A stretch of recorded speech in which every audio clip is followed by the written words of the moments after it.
नमस्कार। देश देशांतर में आपका स्वागत है। मैं हूं आरफा खानम शेरवानी। हाई कोर्ट और सुप्रीम कोर्ट में जजों की कमी और नियुक्ति को लेकर लगातार सवाल उठ रहे हैं। पिछले दिनों जजों की नियुक्ति के मामले में न्यायपालिका और केंद्र सरकार के बीच एक टकराव जैसी स्थिति भी सामने आई। चीफ जस्टिस ऑफ इंडिया बयान दे चुके हैं कि जजों की नियुक्ति की प्रक्रिया को हाईजैक करने की कोशिश की जा रही है। हालांकि केंद्र सरकार का कहना है कि जजों की नियुक्ति के मामले में उनकी तरफ से कोई देरी नहीं की जा रही है। हाई कोर्ट के जजों में 279 खाली पदों के लिए कॉलेजियम की तरफ से कोई सिफारिश नहीं आई। साथ ही सुप्रीम कोर्ट के जजों के 7 खाली पदों के लिए भी केंद्र के पास कोई सिफारिश नहीं भेजी गई है। फिलहाल इस मसले पर standing committee on law and justice की सिफारिशें हमारे सामने आ चुकी हैं और देश देशांतर में हम बिंदुवार तरीके से इन सिफारिशों पर चर्चा करेंगे। इनमें से कुछ सिफारिशें ऐसी हैं जिसमें कहा गया है कि जजों की नियुक्ति का काम एग्जीक्यूटिव और जुडिशरी को मिलकर करना है। नियुक्ति का काम पद खाली होने से पहले ही शुरू हो जाना चाहिए और साथ ही कहा गया है कि नियुक्ति के समय महिलाओं और अल्पसंख्यकों को भी ध्यान में रखना चाहिए ताकि न्यायपालिका की तस्वीर में जो विभिन्नता यानी डाइवर्सिटी जो है उसको शामिल किया जा सके। इसके अलावा भी 1 दर्जन से ज़्यादा ऐसे बिंदु हैं जिस पर हम चर्चा करेंगे कार्यक्रम में अपने खास मेहमानों के जरिए। मेरे साथ डॉक्टर एम अफजल वानी मौजूद हैं, प्रोफेसर ऑफ लॉ हैं IP यूनिवर्सिटी और लॉ कमीशन के मेंबर भी रह चुके हैं। दूसरे खास मेहमान जस्टिस सतीश चंद्रा हैं, फॉर्मर जज हैं इलाहाबाद हाई कोर्ट के। अंशुल वर्मा है, मेंबर ऑफ पार्लियामेंट हैं लोकसभा से बीजेपी के और इस कमेटी के सदस्य भी हैं। और साथ ही मेरे साथ वरिष्ठ पत्रकार लीगल एडिटर हिंदुस्तान टाइम्स के सत्य प्रकाश भी मौजूद हैं। सभी मेहमानों का स्वागत है।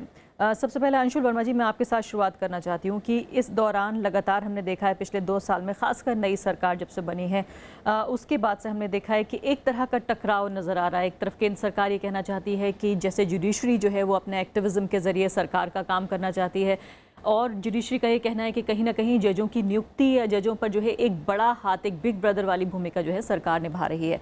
ऐसे में जो ये सिफारिशें आई हैं जिनमें पहला बिंदु ये कहा गया है कि एग्जीक्यूटिव और जुडिशरी दोनों को मिलकर काम करना है और दोनों को मिलकर जो है वो नियुक्ति करनी है। कितना महत्वपूर्ण इस बिंदु को आप मानते हैं? सबसे पहले तो मैं धन्यवाद देना चाहूँगा अपनी कमेटी के चेयरमैन साहब और सभी सदस्यों का जिन्होंने इतने कम अंतराल में इस रिपोर्ट को ड्राफ्ट किया। जैसा कि आपने बताया कि इससे पहले ये जो स्थिति बनी हुई थी, इसी कारण इस बिल को ड्राफ्ट करने की आवश्यकता पड़ी। तो कई मसले थे, जैसे नियुक्ति, जैसे हम देखते रहे कि बहुत कम अंतराल कई बार चीफ जस्टिस को मिलता था, जिसमें कि उनकी स्वागत समारोह और जो विदाई समारोह है उसी में ही लगभग ज़्यादा समय बीत जाता था। इस बिल को ड्राफ्ट करते हुए हर चीज़ों को मद्देनज़र रखते हुए, जैसा कि आपने रिपोर्ट की समीक्षा की होगी, कि इसमें एक तो अवधि भी बढ़ाने का, एक मिनिमम टेन्योर की बात कही गई है जिसमें कम से कम जज को भी पता हो कि इतने दिनों के लिए वो शामिल हैं। और ये भी कहा गया है कि 11 महीने तक भी इतने भी कम जो है समय के लिए जजों की नियुक्ति की जा चुकी है। एब्सोल्युटली। एंड एक चीज़ जो सुप्रीम कोर्ट जज के लिए रखा गया है कि 1 महीने प्रायर जो नए चीफ जस्टिस ने आना उसका सुनिश्चित कर दिया जाना चाहिए, घोषणा हो जानी चाहिए, सो दैट वैकेंसी पीरियड जो है वो एग्जिस्ट ना करे। तो एक अच्छी पहल है। और जैसा कि आपने बताया, जुडिशरी और एग्जीक्यूटिव को मिलकर चलने का एक जो प्रस्ताव इस ड्राफ्ट में गया है, उसमें दोनों सुप्रीम कोर्ट और हाई कोर्ट लेवल पे एक सेक्रेटेरिएट का निर्माण की बात कही गई है, जिसमें कि उचित स्टाफ रहे, जिससे कि सारा रिकॉर्ड रह सके। एज वी नो कि सभी एडवोकेट्स, जजेस का एक रिकॉर्ड रहता है जिसके आधार पर ही उनकी नियुक्ति का एक इस ड्राफ्ट में प्रपोजल रखा गया। जैसे सतीश चंद्रा, ये थियरी में बात बहुत अच्छी लग रही है और ये बात पहले बिंदु में कही भी गई है सिफारिशों में कि एग्जीक्यूटिव और जुडिशरी जो है उनको जॉइंटली इस काम को करना है। लेकिन क्या वाकई ऐसा हो पा रहा है? क्या आपको लगता है क्या पहले में कभी आदर्श स्थिति रही थी जो अब नहीं है? देखिए, जहाँ तक जजेस अपॉइंटमेंट्स का है, जब से कॉलेजियम आया है, केस था आपका जो एडवोकेट्स ऑन रिकॉर्ड, जिसमें सुप्रीम कोर्ट ने सारी पावर अपने हाथ में ले ली थी by the way of collegium, जो उन्होंने किया है। कॉलेजियम नाम रिकमेंड करता है, हाई कोर्ट में भी करता है, उसके बाद वो सुप्रीम कोर्ट में आते हैं, उनकी स्क्रूटनी होती है और बाद में उनको गवर्नमेंट को भेजा जाता है। मैं यहाँ पर इलाहाबाद हाई कोर्ट से आया हूँ, जो कि largest high court of the world है, with the largest pendency of the world. वहाँ पर है केसेस की पेंडेंसी केसेस की है और वहाँ पर सैंक्शन स्ट्रेंथ 160 है। आज तक मेरी मेमोरी में कभी भी 102 से ज़्यादा कभी जजेस अपॉइंट नहीं हो पाए। उसके रीजन है, कहने के लिए एक दूसरे के ऊपर बर्डन डालते हैं कि सब इंफ्रास्ट्रक्चर अवेलेबल नहीं है, वो कहते हैं जजेस के नाम नहीं आ पाते हैं, ये नहीं आ पाते हैं। तो एक दूसरे के ऊपर ब्लेम शिफ्ट करने से अच्छा ही है कि कॉर्डियल रिलेशंस आपस में हो और नाम टाइमली हो जाएं तो वो अच्छा है। लेकिन नाम किनके रिकमेंड होते हैं वो हमेशा कंट्रोवर्शियल रहता है। फॉर एग्जाम्पल कि नहीं, इसके लिए एक जो बिंदु कहा गया है, माफ़ कीजिएगा आपको रोक रही हूँ, उसमें ये कहा गया है कि जो क्राइटेरिया है दरअसल उसको पब्लिक करना चाहिए कि किस किस तरह का क्राइटेरिया हमें चाहिए, ताकि ये बात जो है वो आम लोगों को पता चल सके। आपको लगता है व्यवहारिक है ये बात? ये तो ज़्यादा व्यवहारिक नहीं है। देखिए आर्टिकल 217 के अंदर ऑलरेडी उन्होंने डिफाइन किया हुआ कि 10 साल की प्रैक्टिस होनी चाहिए, अच्छी रेपुटेशन होनी चाहिए, इनकम टैक्स होना चाहिए, उनके अपने गाइडलाइंस हैं। लेकिन गाइडलाइंस में फिलहाल ये कहा है कि method of selection, manner of evaluation, देखिए manner of evaluation of merit, criteria of selection, candidates found eligible for consideration, number of vacancies, सबको पब्लिक करिए। ट्रांसपेरेंसी का टाइम है, आप कर सकते हैं इसको पब्लिक, लेकिन इसमें कोई इंटरव्यू तो होता नहीं है, ओनली मेयर रिकमेंडेशन होती है। रिकमेंडेशन तो उसके अंदर आप कर सकते हैं, उनका जो है बायोडेटा आप दे देंगे तो सभी के खिलाफ रिपोर्ट आनी शुरू हो जाएंगी, फिर स्कूटनी करनी होगी।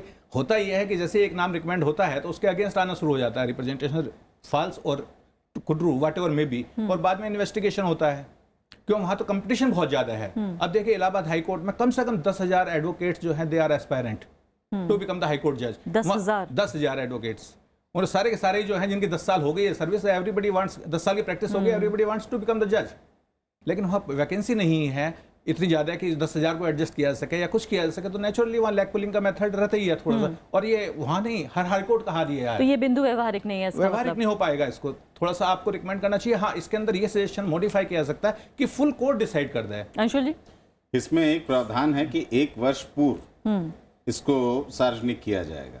आई थिंक इट्स मेरे ख्याल से डुएबल लग रहा है आपको, किया जा सकता है? एब्सोल्युटली, हाँ, एब्सोल्युटली। एक साल पहले तो किया जा सकता है, इसमें कोई शक नहीं है। एक साल पहले किया जा सकता है, इसमें कोई शक नहीं है। कोई भी प्रोसीजर स्टार्ट किया जा सकता है, लेकिन जहां फुल कोर्ट है, क्योंकि एक वकील जब अपियर होता है तो डिफरेंट कोर्ट्स में अपियर होता है, तो उनकी भी राय पूछ ली जाए। अब होता क्या है कि जो कॉलेजियम के 3 मेंबर टॉपर हैं वही डिसाइड कर देते हैं, बाकी जजेस को पता ही नहीं किसके नाम गए हैं और क्या जाने हैं, जबकि दे में बी हेल्पफुल, तो वो भी उसी बाहर से आए हैं। There is a recommendation in this draft कि जो एमिनेंट ज्यूरिस्ट है, सीनियर मोस्ट, उनकी भी राय शुमार रहेगी। बिल्कुल प्रोफेसर वानी, इसके अलावा मैं चूंकि बिंदुवार तरीके से मैंने आने की बात कही है, अभी पॉइंट वाइज मैं डिबेट करूंगी, अपने दर्शकों से वादा किया है। उसमें कहा गया है कि खासकर जो जहां पर कॉन्स्टिट्यूशनल अमेंडमेंट की बात आती है, जहां वैलिडिटी ऑफ कॉन्स्टिट्यूशनल अमेंडमेंट की बात है, वहां 11 जज कम से कम होने चाहिए, इस बात को उठाया गया है। और ये भी कहा है इसके अलावा कि जहाँ इंटरप्रिटेशन है कॉन्स्टिट्यूशन का, वहाँ भी कम से कम 7 जज होने चाहिए। क्या ये व्यवहारिक है और कितना महत्वपूर्ण है ये बिंदु?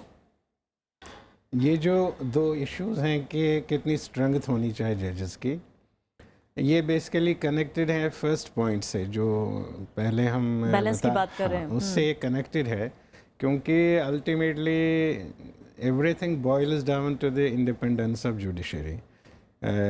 हम बता रहे हैं कि या इसमें लिखा हुआ है कि उनकी शेयर्ड रिस्पॉन्सिबिलिटी है, नोबडी विल क्लेम प्राइमेसी, लेकिन प्रैक्टिकली क्या शेप होगी उसकी, कौन रिकमेंड करेगा, क्या जॉइंटली रिकमेंड करेंगे, फिर प्रोसेस कौन करेगा, ये चीज़ें इसमें क्लियर नहीं है। और चूँकि उसमें हमेशा कुछ कमी रह जाएगी, और उस कमी की वजह जो है आजकल बढ़ गई है इस वजह से कि शायद आइडियोलॉजिकल कॉन्फ्लिक्ट ज़्यादा बढ़ गया है। तो जब वो आइडियोलॉजिकल कॉन्फ्लिक्ट बढ़ गया है तो वो जो है बैलेंसिंग नहीं हो पा रही है उसमें।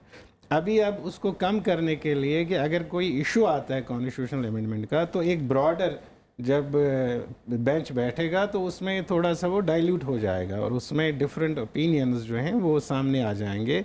अगर एक छोटा बेंच बैठेगा तो वो ज़्यादा उसमें पार्शियलिटी की पॉसिबिलिटी ज़्यादा रहेगी। यानी आप ये कहने कि इसमें राजनीतिक मुद्दे भी शामिल हैं विचारधारा के स्तर पर। बेसिकली तो उन्हीं चीज़ों पे ज़्यादा कॉन्फ्लिक्ट रहता है और वही मेन रीज़न होता है कि किस किस्म के डिसीजंस हो जाएंगे।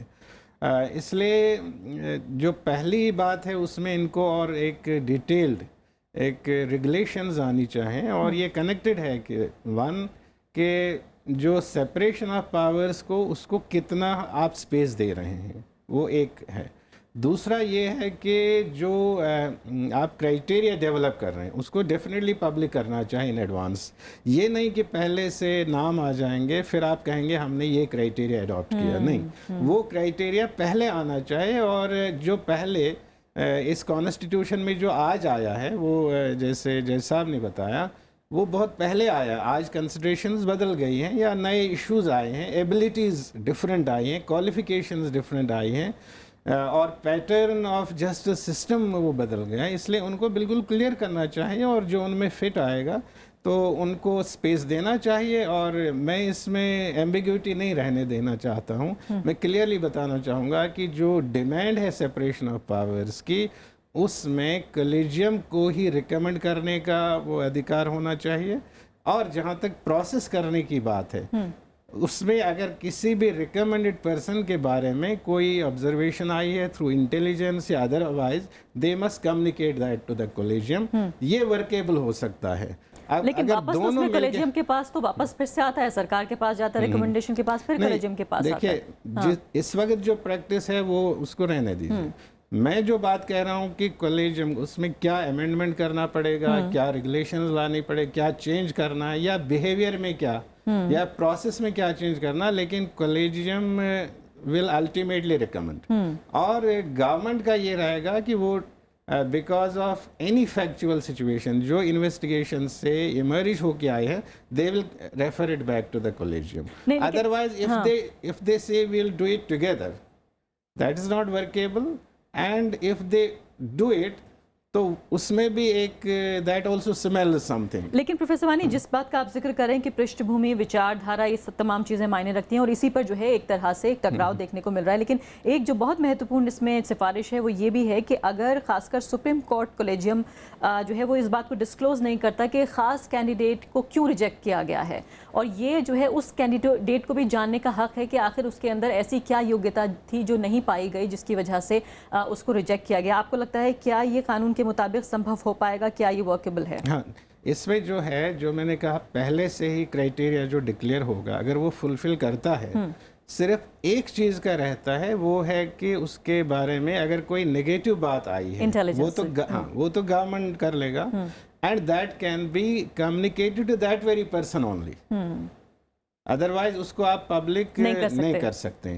और इसलिए मैं कहूँगा जो फुलफिल भी करता है क्राइटेरियन, उससे पहले पूछा जाए कि आपको हम कंसिडर करें कि ना करें। क्योंकि अभी हमारे पास लेटेस्ट हिस्ट्री में एक अच्छे लॉयर को, एक अच्छे एडवोकेट को कंसिडर किया गया, फिर वो कई बातें पब्लिक हो गई, शायद वो उनके हित में नहीं थी। इसलिए पहले पूछना चाहिए, यू आर फुलफिलिंग दिस, कि हम आपको इस प्रोसेस में डाल दें या ना डाल दें। इससे ये वर्केबल हो सकता है, नहीं तो जॉइंटली करेंगे फिर वो करेंगे, वो नहीं हो सकता। मैं सदर प्रकाश की तरफ जाऊंगी, लेकिन अभी जस्टिस चंद्रा कुछ कहना चाहते हैं। इसमें खासकर ये बात भी कही गई है कि दरअसल अगर आप उस उम्मीदवार को ये नहीं बताते हैं कि उसका नाम क्यों उस लिस्ट से खारिज किया गया है, तो ये नेचुरल जस्टिस के खिलाफ है। देखिए, ऐसा है, जहाँ तक कंसेंट लेने का सवाल है, जब भी नाम रिकमेंड होता है उससे एक फॉर्म भरवाया जाता है, कैंडिडेट सर, तो कंसेंट तो उसकी आई जाती है। ये नहीं कहना कि बाद में हमें पता लगा कि हमारा नाम चला गया। तो शुरू में जब भी उसका नाम जाता है कॉलेजियम के बाद, तो उससे कंसेंट ली जाती है, तब वो नाम फॉरवर्ड होता है दिल्ली के लिए, जो भी है CGI के पास या जो भी जाना है, लॉ मिनिस्ट्री में जाना है, तो कंसेंट तो उसकी आ जाती है। तो ये कहना तो गलत है, नहीं होगा। दूसरा ये जो मैं कह रहा था कि कितना ओपन किया जाए कितना नहीं किया जाए, तो कॉलेजियम के, सुप्रीम कोर्ट कॉलेजियम के प्रेजेंट मेंबर जस्टिस चेलामेश्वर साहब ने भी कहा है कि भाई जो प्रोसीडिंग्स आपकी हैं कॉलेजियम की, उनका एक रिकॉर्ड रखा जाए। ये नहीं कि आप उसको रिजेक्ट कर दिया और दैट्स ऑल, नो रीजन। तो उन्होंने खुद कहा है कि ट्रांसपेरेंसी होनी चाहिए, उसका रिकॉर्ड रखना चाहिए, और वो रिकॉर्ड तो होगा ही। जी सत्य प्रकाश, ये बताइए, पहले बिंदु पे तो मैं आना चाहूँगी जिस पूरी बुनियाद है इस पूरी रिकमेंडेशन की, कि जो एक बैलेंस की बात कही गई कि दरअसल दोनों का काम है, एग्जीक्यूटिव और जुडिशरी का, जजों की नियुक्ति के मामले में। इसके अलावा कई महत्वपूर्ण चीज़ें हैं जिसमें देरी को लेकर खासकर बात है कि आखिर क्यों देरी हो रही है, क्यों जो है इंसाफ की, फैसले की प्रक्रिया को आम आदमी से इतना दूर रखा जा रहा है। इसमें यहाँ भी ये भी कहा गया है कि दरअसल जो वैकेंसीज़ हैं वो 2007 वाली जो हैं 2016 में उनकी शुरुआत हुई है प्रक्रिया की, यानी जो पद खाली हो गए थे 2007 में, उनको 16 में प्रक्रिया में लाया गया है। और ये भी कहा गया है कि बाकायदा जो है पहले जो पद खाली हो रहा हो उसकी प्रक्रिया की शुरुआत पहले हो जानी चाहिए, यानी कि पद खाली होने से पहले उसके भरने की प्रक्रिया की शुरुआत हो। क्या ये संभव हो पाएगा? देखिए, सबसे पहला बिंदु आपने उठाया है कि जो शेयर्ड रिस्पॉन्सिबिलिटी की बात कही है पार्लियामेंट्री स्टैंडिंग कमेटी ने, और दूसरी चीज़ इन्होंने कही है कि स्टेटस को एंटे वापस लाया जाए। जो पावर ऑफ अपॉइंटमेंट है, जिसको कि एक तरह से जुडिशरी ने हाईजैक कर लिया है, और अब वो कह रहे हैं कि एग्जीक्यूटिव हाईजैक करने की कोशिश कर रही है, उनको वापस करने की बात की है। जो संतुलन बिगड़ गया है उस संतुलन लाने की बात हो रही है। और ये रिपोर्ट गवर्नमेंट की नहीं है, पार्लियामेंट्री स्टैंडिंग कमेटी की रिपोर्ट है, इसलिए ये अहम है। एक दूसरी चीज़ ये है कि जैसा कि जस्टिस मिश्रा ने कहा कि इलाहाबाद हाई कोर्ट में और 160 दर्शकों को ये बताना ज़रूरी है कि जो स्टैंडिंग कमेटीज़ हैं उनमें लगभग तमाम पॉलिटिकल पार्टीज़ के जो है मेंबर ऑफ पार्लियामेंट शामिल होते हैं। जी जी। जैसा कि जस्टिस मिश्रा ने कहा कि इलाहाबाद हाई कोर्ट में 160 जजेस की पोस्ट्स हैं और जिसमें कभी भी 102 से ज़्यादा नहीं रही है। तो जो वैकेंसी है लगभग 30% वैकेंसी हमेशा से रही है हाई कोर्ट्स में, अभी वो 35 के लगभग पहुंच गई है, कहीं कहीं 40 है। और इसके कारण ये 5% ये इसके लिए भी जिम्मेदार जुडिशरी है जिन्होंने कोई अपॉइंटमेंट करी ही नहीं। जब एनजेएसी बिल बन गया उसके बाद उन्होंने अपॉइंटमेंट बंद कर दिया, जबकि अपॉइंटमेंट्स पे रोक नहीं लगी थी। There was no stay order issued by the Supreme Court. तो इसका जिम्मा अब वो इसकी जिम्मेदारी भी सरकार पे थोपने की कोशिश कर रही है, ये निहायत ही गलत है। तीसरी और जो सबसे अहम महत्वपूर्ण चीज़ है कि ये पूरी बहस पिछले 2 साल से या 2.5 साल से इस बात पे हो रही है कि जजेस की नियुक्ति कौन करेगा। इस बात पे नहीं हो रही है कि कौन आदमी जज बन सकता है, उसके लिए क्राइटेरिया क्या हो और उसको किस आधार पे किस प्रक्रिया के तहत नियुक्त किया जाए। जो 2 चीज़ें हैं जिस पे जुडिशरी पीछे भाग रही है वो ये है कि किसे अपॉइंट किया जाना चाहिए, उसके लिए जो भी क्राइटेरिया हो बहुत क्लियर होना चाहिए और सबको बताया जाना चाहिए कि ये क्राइटेरिया है जजेस के अपॉइंटमेंट के लिए। और दूसरी चीज़ ये कि उसके लिए ये प्रक्रिया होगी और उस प्रक्रिया को भी सार्वजनिक किया जाना चाहिए। अब अभी जो प्रक्रिया चल रही है जो कॉलेजियम सिस्टम के तहत पिछले कहें कि 23 साल से, वो प्रक्रिया निहायत ही गोपनीय है और उसके कारण कई तरह की समस्याएं आती हैं। इन 2 बिंदुओं पे जुडिशरी पता नहीं क्यों हमेशा पीछे भागती है। ये खेद का विषय है और इस पे जुडिशरी को सामने आना चाहिए। ये सिविल सोसाइटी की मांग रही है, सरकार की मांग रही है और सरकार के अलावा से इतर कहें कि जो अभी ये पार्लियामेंट्री स्टैंडिंग कमेटी की रिपोर्ट आई है, ये पहली रिपोर्ट नहीं है ऐसी। पिछले 2 दशक में या 2 से ज़्यादा दशक में ऐसे दर्जनों रिपोर्ट्स हमने देखे हैं जिसमें कि पार्लियामेंट्री स्टैंडिंग कमेटी बार बार ये कहती रही है कि जो जुडिशियल अपॉइंटमेंट्स में जो इम्बैलेंस है उसको ख़त्म किया जाए और सरकार एक लेजिटिमेट उसका एक हक है, क्योंकि सारी दुनिया में जुडिशियल अपॉइंटमेंट्स होते हैं। हिंदुस्तान एक इकलौता देश नहीं है जहाँ की इंडिपेंडेंस ऑफ जुडिशरी है और अगर सरकार का कोई एक नुमाइंदा आ जाएगा तो उससे जुडिशरी की इंडिपेंडेंस खत्म हो जाएगी। इंडिपेंडेंस को खतरा अगर है तो ये इस गोपनीय प्रक्रिया से है। ये प्रक्रिया गोपनीय नहीं हो सकती है। इस पे सुप्रीम कोर्ट के 2 फैसले आए हैं 2015 में। एक फैसला जिसमें कि सुप्रीम कोर्ट ने एनजेएसी को निरस्त कर दिया, खारिज कर दिया और कहा कि कॉलेजियम व्यवस्था ही चलेगी। और दूसरे फैसले में सुप्रीम कोर्ट ने यह कहा कि जो मेमोरेंडम ऑफ प्रोसीजर है उसको सही ढंग से बनाया जाना चाहिए और ट्रांसपेरेंसी आनी चाहिए और उसके लिए एक सेक्रेटेरिएट बनाने की भी बात कही थी जहाँ पे कि सारी व्यवस्था होगी। लेकिन यहाँ जैसा आप कह रहे हैं कि जो बात आप ट्रांसपेरेंसी का जिसका जिक्र करें कि गोपनीयता जो है वो सबसे बड़ी दिक्कत है, वो कह रहे हैं कि व्यवहारिक नहीं है ये चीज़ें। ये व्यवहारिक नहीं है। देखिए ये वैसे ही है जो ब्यूरोक्रेट्स जिसमें आरटीआई लाने की बात थी। इंडिया समय में फ्रीडम ऑफ इंफॉर्मेशन एक्ट बना था 2002 में। ब्यूरोक्रेट्स ने उसके लिए रूल्स फ्रेम नहीं किया जिसके कारण वो लागू नहीं हो पाया। उनको ये लगता था कि उनके लिए खतरा है। यही चीज़ अभी जजेस पे लागू हो रही है कि वो उनको लगता है कि अगर ट्रांसपेरेंसी आ जाएगी तो पता नहीं क्या हो जाएगा, जबकि सारी दुनिया के लिए जब वो फैसले देते हैं तो उसमें कहते हैं कि sunlight is the best disinfectant. जब अब खुद पे बात आती है तो ट्रांसपेरेंसी नहीं चाहिए। अभी के समय में एक लोकतांत्रिक देश में और अभी जिसमें पोस्ट आरटीआई का लोग पिछले 10 साल में देख चुके हैं कितना फ़ायदा है। अभी के समय में जुडिशरी का ये कहना कि ट्रांसपेरेंसी नहीं चाहिए जुडिशरी में, ये बहुत ही खेद की बात है और उनको आज न कल उनको ये मानना पड़ेगा, नहीं तो जुडिशरी की क्रेडिबिलिटी को इससे बट्टा लग रहा है। उनको ये बात समझनी चाहिए। अंशुल वर्मा जी, यहाँ एक बहुत महत्वपूर्ण बात मैं उठाना चाहती हूँ और जिस बैलेंस का जिक्र कर रहे थे अभी सत्यप्रकाश, उसी से जुड़ा हुआ है कि जो सोसाइटी की जो डाइवर्सिटी है, जो समाज की विभिन्नता है, क्या वो हमारे जजों के रूप में भी हमें नज़र आनी चाहिए या नहीं। ये बात इसमें महत्वपूर्ण तरीके से अंडरलाइन की गई है। इस रिकमेंडेशन में खासकर ये कहा गया है कि महिलाओं और अल्पसंख्यकों को जो है शामिल करिए ताकि जो तस्वीर है वो रिफ्लेक्शन होना चाहिए सोसाइटी के डाइवर्सिटी का। लेकिन सरकार ने इस पर यह कहा, मिनिस्ट्री ने खासकर इसमें ये कहा है, ये बताया है कि दरअसल ऐसा कोई मेंटेन नहीं करते वो डेटा जिसमें कि ये बताया जा सके कि SC ST OBC माइनॉरिटी जो हैं वो कितने हैं या कितने होने चाहिए, क्योंकि कॉन्स्टिट्यूशन में इस बात का प्रोविज़न नहीं है कि इस बुनियाद पर रिप्रेजेंटेशन हो सके। इसमें भी आपको फिर वही टकराव नज़र आ रहा है, वही जो कि जज क्या चाहते हैं, अदालत क्या चाहती है और सरकार क्या चाहती है। मिनिस्ट्री ऐसा क्यों कह रही है कि हमारे पास कोई डेटा अवेलेबल नहीं है?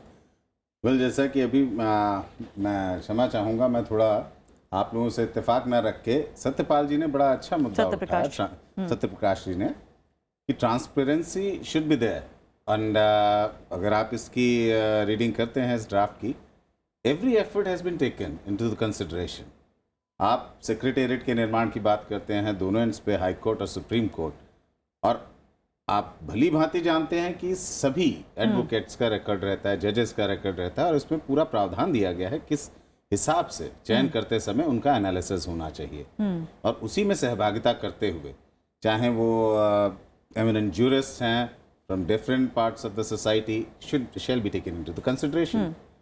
तो ये एक अच्छा व्यवहारिक तरीका निकाला गया है। If I can put it up right, it's a right bridge between both legislative and executive. लेकिन जो डाइवर्सिटी का जिक्र है, अगर सरकार ही, अगर मिनिस्ट्री मना कर देती है कि हमारे पास जो कोई आंकड़ा ही नहीं है, कोई डेटा ही नहीं है हमारे पास, और कॉन्स्टिट्यूशन इस बात का प्रोविजन नहीं देता, तो फिर कैसे आगे बढ़ेंगे जजेस? कैसे होगी नियुक्ति? डाइवर्सिटी कैसे हम इंश्योर करेंगे, सुनिश्चित कैसे तो करेंगे? इसको हम पहले अनुपालना में लाएं, उसके बाद इसके ऊपर आंकड़ा बनेगा। हाँ। और एक छोटा सा आंकड़ा मैं देना चाहती हूँ जी। एक चीज़ मैं कहना चाहूँ, अब तक जो नियुक्तियां होती रही हैं, जो हाई कोर्ट्स में और सुप्रीम कोर्ट में, ये कॉलेजियम के तहत होती रही हैं पिछले सन 1993 से लेकर अब तक। इसमें जो आप कह रहे हैं कि जो डाइवर्सिटी नहीं दिख रही है, उसके लिए आप कहें कि एक तरह से पूरे तौर पे कॉलेजियम जिम्मेदार है। आपके सुप्रीम कोर्ट में सिर्फ एक महिला जज है, और पिछले आपके आज़ादी से लेकर जी, मैं वही बताना चाह रही थी, वही आंकड़ा मैं देना चाहती हूँ सत्यप्रकाश कि 1950 से लेकर अब तक सिर्फ 6 महिला जज जो हैं वो एलिवेट हुई हैं सुप्रीम कोर्ट तक। ये बहुत ही शर्मनाक बात है। और दर्शकों को और भी बताती हूँ, आप जवाब दीजिएगा फिर आप ना, इसमें कि पहली बार जो है 1989 में, यानी वो भी सोचिए 1950 से लेकर कितने साल लगे 1989 तक पहुंचने के लिए, जस्टिस एम फातिमा बीवी जो हैं वो पहली फीमेल जज जो हैं वो एलिवेट हुई। और 1 नवंबर 2016 तक का डेटा हमारे पास है, जिसमें सिर्फ और सिर्फ 64 महिलाएं हैं, 397 मेल जजेस हैं 24 हाई कोर्ट में, जिसमें दिल्ली और बॉम्बे के हाई कोर्ट भी शामिल हैं, जिसमें फिलहाल जो है हेड कर रही हैं विमेन चीफ जस्टिस। तो ये कितना शर्मनाक हमारे लिए हो सकता है कि आधी आबादी को जो है हम उसका प्रतिनिधित्व कितना कर रहे हैं। यहाँ मेरे पास ये डेटा नहीं है कि कितने दलित हैं और कितने अल्पसंख्यक हैं। मैं ये कह रहा हूँ कि कम से कम महिलाओं के बारे में मैं कह सकता हूँ कि हाई कोर्ट्स में बहुत अच्छी महिला एडवोकेट्स हैं जिनको हाई कोर्ट जज बनाया जा सकता है, और हाई कोर्ट में जो अभी एग्जिस्टिंग जजेस हैं उसमें कई दे आर वेरी आउटस्टैंडिंग जजेस, they can be elevated to Supreme court.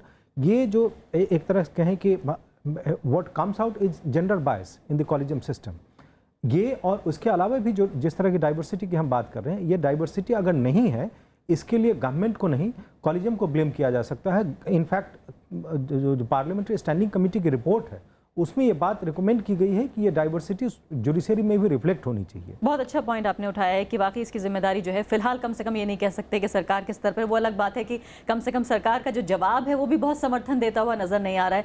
Justice Satish Chandra, ये बताइए, एक और महत्वपूर्ण बिंदु है जो फिलहाल के दौर में कम से कम हमारे लिए काफ़ी मायने रखता है। कमेटी ने ये कहा है कि जो नेशनल सिक्योरिटी, राष्ट्रीय सुरक्षा और पब्लिक इंटरेस्ट जो है, लार्जर पब्लिक इंटरेस्ट, ये बहुत ही ऐसे टर्म्स हैं, बहुत ही एम्बिगुअस हैं, जिसमें कुछ भी कोई मान सकता है। जो आपके लिए राष्ट्रीय सुरक्षा हो सकता है, मेरे लिए ना हो, इनके लिए जो जनहित हो सकता है वो उसको जनहित ना माने, कि इसको पूरे तरीके से डिफाइन करने की ज़रूरत है। इस पे जो है वो दोहरापन जो है वो हटाने की ज़रूरत है। खासकर हमने देखा है अभी सुप्रीम कोर्ट की तरफ से भी जिस तरह का जजमेंट आया, उससे पहले भी लगातार जो है वो देशभक्ति को लेकर लगातार जिस तरह के हमारे सामने वर्णन आ रहे हैं, उसमें आपको लगता है ये बहुत महत्वपूर्ण है कि ये बताया जाए कि राष्ट्रीय सुरक्षा क्या होती है और जनहित क्या होता है? देखिए, पहले तो मैं आपका वो ट्रांसपेरेंसी वाले पॉइंट पर बोलना चाहूँगा कि संक्षेप में, मेरे पास समय कम है कि ट्रांसपेरेंसी तो नहीं है। I agree with him. ये कॉलेजियम अपना सीक्रेटिव मैनर में काम करते हैं। अगर एक हाई कोर्ट को या एक सुप्रीम कोर्ट को सीनियर एडवोकेट डिक्लेयर करना होता है तो फुल कोर्ट की कंसेंट ली जाती है, लेकिन जब जज बनाना होता है तो केवल 3 या 5 जजेस उसको करते हैं। तो ट्रांसपेरेंसी की ज़रूरत है, कम से कम फुल कोर्ट का तो कंसेंट चाहिए, उसमें तो मैं ये कह पाऊँगा। और हमारे जो कॉलेजियम के मेंबर हैं, सुप्रीम कोर्ट कॉलेजियम के मेंबर, उन्होंने खुद भी कहा है कि राइटिंग में होना चाहिए और उसका सब कुछ क्लियर होना चाहिए एविडेंस में। दूसरा आपका पॉइंट चल रहा था रिजर्वेशन का। रिजर्वेशन देखिए, ये तो अनकोडिफाइड है कि जब भी लिस्ट जाती है उसमें ट्राई किया जाता है कि भाई एक उसमें ओबीसी लेना है, एक एससी लेना है, उसमें वुमेन लेनी है। वो तो अनकोडिफाइड है, वो वैकेंसी के ऊपर चलता है। लेकिन दया के ऊपर नहीं होना चाहिए। दया के ऊपर नहीं है, मेरिट के ऊपर है। जहां तक आप कहना चाहेंगे सब मेरिट नहीं है, ये नहीं है, तो कहने के लिए तो ये भी कह सकता है कि आज तक अमेरिका में कोई फीमेल प्रेसिडेंट ही नहीं बने। इतने हजारों सालों से तो डेमोक्रेसी है, तो उसमें तो ये कोई बात नहीं है। तो ये कॉलेजियम का क्राइटेरिया है कि वो किसको पाता है, किसको नहीं पाता। अगर कॉलेजियम ओपन होगा, कंसेंट होगी, सबके सामने पता लगेगा, तो शायद उसमें कुछ इंप्रूवमेंट होगा। राष्ट्रीय सुरक्षा को लेकर और जनहित को लेकर जो मैं पूछ रही थी कि क्या पब्लिक इंटरेस्ट हो, ये क्यों महत्वपूर्ण है कि इसको डिफाइन किया जाए बाकायदा कि क्या होता है? मैंने पहले ही बताया कि जो आइडियोलॉजिकल डिफरेंसेस बढ़ रही हैं, ये उसी का सारा इम्पैक्ट है। और इसमें मैं 1-2 बातें ये बताना चाहूँगा कि जहाँ तक ये डाइवर्सिटी का है, कि एक खुशखबरी देना चाहूँगा कि अब लॉ कॉलेजेस, लॉ यूनिवर्सिटीज़ में एक अच्छा जो है अच्छी स्ट्रेंथ के साथ गर्ल्स स्टूडेंट्स आ रही हैं और बहुत ही काबिल हैं और अच्छे हैं। और मुझे लग रहा है कि आधे से ज़्यादा अब फ्यूचर में जो है वही गर्ल्स ही जजेस हो जाएंगे। हालांकि सत्य इसमें। प्रकाश कह रहे हैं कि इसमें से बहुत सारी तो अच्छी लॉयर्स हमारे पास पहले से ही मौजूद हैं। नहीं ठीक है, उनको भी सरप्लस देखना हो जाएगा हमारे पास। हाँ नहीं वो ज़्यादा होगा इसलिए उसमें वो नहीं। हाँ ठीक है कि एफर्मेटिव एक्शन जो होता है बैलेंस करने का वो करना चाहिए, और कॉलेजियम का एक्सटेंशन जो ये है वो कितना भी किया जाए और वो भी अच्छी बात है। और जहाँ तक ये टर्म्स हैं threat and security and all that, ये बहुत ही सब्जेक्टिव टर्म्स हैं, इसलिए क्राइटेरिया जब डिफाइन किया जाए उसके बाद सिर्फ एक इंटेलिजेंस रिपोर्ट ही होना चाहिए फाइनल इन टर्म्स के रखने की कोई जरूरत नहीं, वो इसमें सारा कवर हो ठीक है, बहुत जाता बहुत शुक्रिया सभी मेहमानों का। माफ कीजिएगा सत्य प्रकाश, मेरे पास समय समाप्त हो गया है। तो साफ तौर पर ज्वलंत मुद्दे पर फिलहाल जो सिफारिशें आई हैं स्टैंडिंग कमेटी की अपने आप में काफ़ी महत्वपूर्ण है। अब ये देखना होगा कि आखिर जब ये पब्लिक की जाती हैं और जनता में इसको लेकर बहस होती है, जैसे आज हम बहस कर रहे हैं, तो आखिर किस तरह से सरकार जो है इसको लेती है फिलहाल, और जुडिशरी के सामने भी किस तरह से इसको लेकर प्रतिक्रिया आती है, ये देखना महत्वपूर्ण है। इसी के साथ अभी के लिए इतना ही। नमस्कार।